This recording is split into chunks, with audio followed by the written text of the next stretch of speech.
जी साथियों, बहुत बहुत स्वागत करता हूँ। आज हम आपको बताएंगे सामान्य जानकारी, जनरल नॉलेज, बायोलॉजी से संबंधित कुछ सामान्य जानकारी। जैसे आप लोग सुने होंगे कैविटी शब्द, अंग्रेजी में कैविटी शब्द और हिंदी में गुहा। हिंदी में गुहा और अंग्रेजी में कैविटी शब्द सुने होंगे। और जो 10 वाले बच्चे वो तो समझ रहे होंगे कैविटी क्या होता है। चलिए कुछ हम शरीर के आपके कैविटी के बारे में बताएंगे, गुहा के बारे में बताएंगे। और आपके यह सामान्य कक्षाओं में यह देखा गया है विज्ञान में, और कुछ कंपटीशन में भी ये प्रश्न यहाँ से बनता है। चलिए इसके बारे में समझते हैं। गुहा का मतलब होता है शरीर का वह अंग, शरीर का वह खाली स्थान, शरीर का वह खाली स्थान जहाँ आंतरिक अंग पाए जाते हैं, उन्हीं को हम गुहा कहते हैं। मतलब शरीर में कुछ ऐसे कैविटी यानी खाली स्थान होते हैं जहाँ पर इंटरनल ऑर्गन प्रेजेंट होता है, आंतरिक अंग उपस्थित होता है। चलिए कुछ हम गुहा के बारे में बताएंगे और वह गुहा के अंदर कौन सा अंग है उसको भी बताएंगे। सबसे पहले हम बात करेंगे कपाल गुहा के बारे में। किसके बारे में बात करेंगे? कपाल गुहा। तो याद रखिएगा, क्या शरीर के अंदर वह खाली स्थान जहाँ पे आंतरिक अंग पाए जाते हैं वो क्या कहलाता है? गुहा कहलाता है, कैविटी कहलाता है। तो यानी सबसे पहला आप लोग क्या पढ़ेंगे? कपाल गुहा। क्या पढ़ेंगे? कपाल गुहा। चलिए कपाल गुहा के बारे में समझते हैं, जिसे अंग्रेजी में बोलते हैं क्रेनियल कैविटी। क्या बोलते हैं? CRANI, क्रेनियल कैविटी पढ़ते हैं, ठीक। CRANIAL, cranial cavity. कपाल गुहा, कपाल का मतलब आप लोग गांव के भाषा में कपार शब्द यूज करते हैं। कपार वो कपाल होता है। क्या होता है? कपाल होता है, जिसे क्रेनियल बोलते हैं।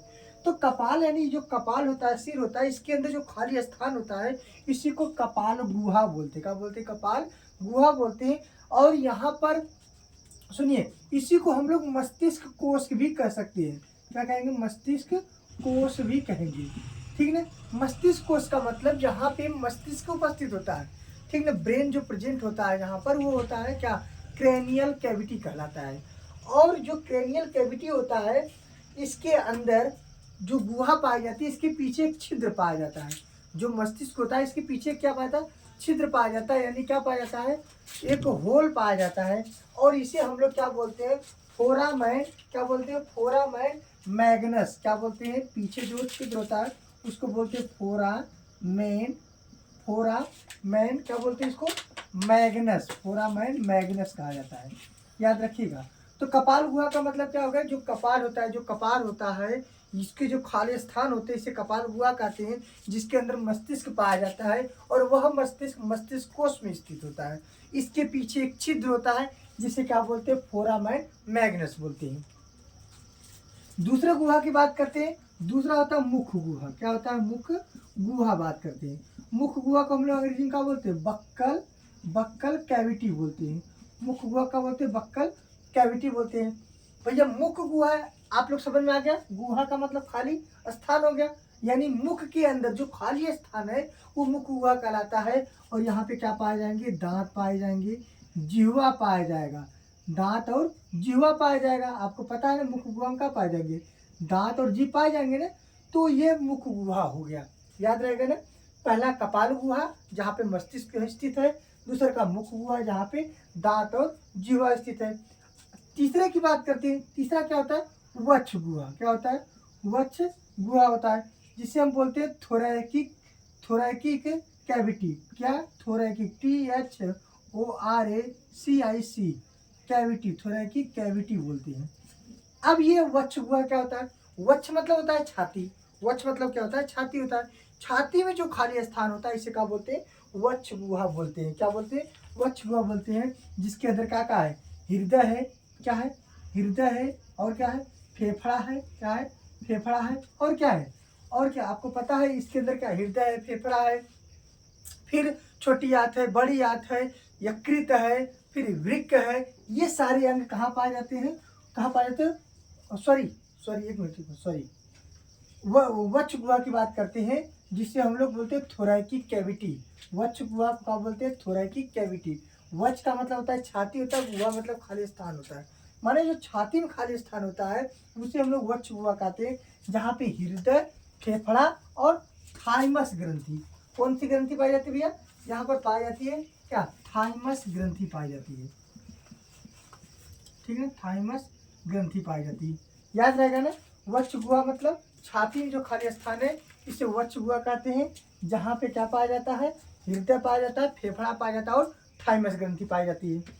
ठीक, अब तीसरे की बात करते हैं हम लोग उदर गुहा, सॉरी चौथे की बात करते हैं क्या, उदर गुहा। उदर का मतलब होता है पेट, उदर का मतलब क्या होता है, पेट होता है, और गुहा का मतलब क्या होता है, खाली स्थान होता है। उदर मतलब पेट और गुहा मतलब खाली स्थान, यानी कि इसे अंग्रेजी में हम लोग बोलते हैं एब्डोमेन कैविटी। क्या, एब्डोमेन कैविटी, एब्डोमेन कैविटी बोलते हैं। अब उदर गुहा मतलब पेट में जो खाली स्थान होता है उसे उदर गुहा कहते हैं। अब पेट में खाली स्थान मतलब पेट में कौन कौन से अंग पाए जाते हैं जरा बताइए, अमाशय है, अग्नाशय है और यकृत है, छोटी आंत है, बड़ी आंत है, स्त्रियों में अंडाशय, गर्भाशय, ये सारी चीजें जहाँ होती है वो होती कहाँ, उदर, उदर मतलब पेट, पेट में जो खाली स्थान होता है उसे उदर गुहा कहते हैं। इस प्रकार से हम लोग 4 गुहा पढ़ लिए। ठीक है, एक बार रिवीजन कर लिए जल्दी जल्दी। सामान्य जानकारी तौर पे आपको बता दें कि शरीर में जो गुहा होता है वो मुख्य रूप से 4 होती है। गुहा का अर्थ होता है वह खाली स्थान जहाँ पे कुछ आंतरिक अंग पाए जाते हैं, जैसे कपाल गुहा माने सर का ये जो कपाल है, कपार है, यहाँ का जो गुहा है इसे मस्तिष्क कोश लोग कहते हैं, जहाँ पे मस्तिष्क पाया जाता है, और इसी पीछे की तरफ एक छिद्र जैसे फोरामेन मैग्नस कहते हैं। दूसरा का मुख गुहा होता है, जहाँ पे दांत और जिह्वा पाई जाती है, मुख में खाली स्थान है। फिर वक्ष गुहा है, जहाँ पे हृदय, फेफड़ा और थाइमस ग्रंथि पाई जाती है। और चौथा है उदर गुहा है, जहाँ पर एब्डोमेन कैविटी हम लोग इसे अंग्रेजी में कहते हैं। और उदर गुहा में यानी पेट में क्या क्या पाया जाएगा, बड़ी आंत, छोटी आंत, यकृत, आमाशय, अग्नाशय और गर्भाशय जैसी संरचनाएं पाई जाती है। इस प्रकार से ये कंपटीशन लेवल का ये क्वेश्चन बनता है। यहाँ पे कंपटीशन लेवल का क्वेश्चन बनता है, इसलिए ये चीज़ों को अपने जहन में सेट करके रख लीजिए, ये कभी भी आपसे पूछा जा सकता है।